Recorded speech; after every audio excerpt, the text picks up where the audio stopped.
ఇక్కడ చూడండి, నేనైతే ఇప్పుడు ఉక్సు పట్టి కాజా పట్టి అనేది కుడుతున్నాను అనమాట. ఇప్పుడు నేను కాజా పట్టి కాకుండా కాజా పట్టి అయిపోయింది చూడండి, ఉక్సు పట్టి కుడుతున్నానండి. అయితే నేను మీతో ఒకటి షేర్ చేసుకుంటాను. ఏంటంటే ఇది కుట్టేటప్పుడు సాగకూడదు అనమాట.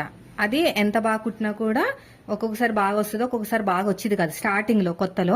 అయితే అంతా బాగున్న తర్వాత కరెక్ట్ గా కుదిరిన తర్వాత వాళ్ళు ఏం చేస్తారంటే, ఒక కస్టమర్ వచ్చి ఇది పొడిగి ఎంత ఉంది, నేను తీసుకున్న ఆది బ్లౌజ్ పొడిగి ఎంత ఉందో చూసుకునే వాళ్ళు అనమాట. సో నాకు అప్పట్లో అర్థమయ్యేది కాదు ఎందుకు ఇలా పొడుగు చెక్ చేసుకుంటున్నారని. ఇది కూడా చాలా ఇంపార్టెంట్ అండి.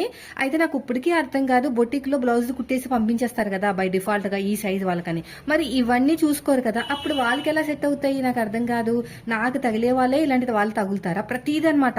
ఈ షోల్డర్ ఎంత ఉంది, నేను తీసుకున్న ఆది బ్లౌజ్ ఇది ఎంత ఉంది, ఈ షేప్ బెల్ట్ ఎంత ఉందని చెక్ చేసుకుంటారు. మరి బై డిఫాల్ట్ గా కుట్టేసి పంపిస్తా ఉంటారు కదా పెద్ద పెద్ద బొటిక్స్ లో, వాళ్ళ సంగతి ఏంటి అంటే మన ఇంటి దగ్గర వాళ్ళే కుట్టే వాళ్ళంటే చీప్ అనుకుంటా నాకు తెలిసి.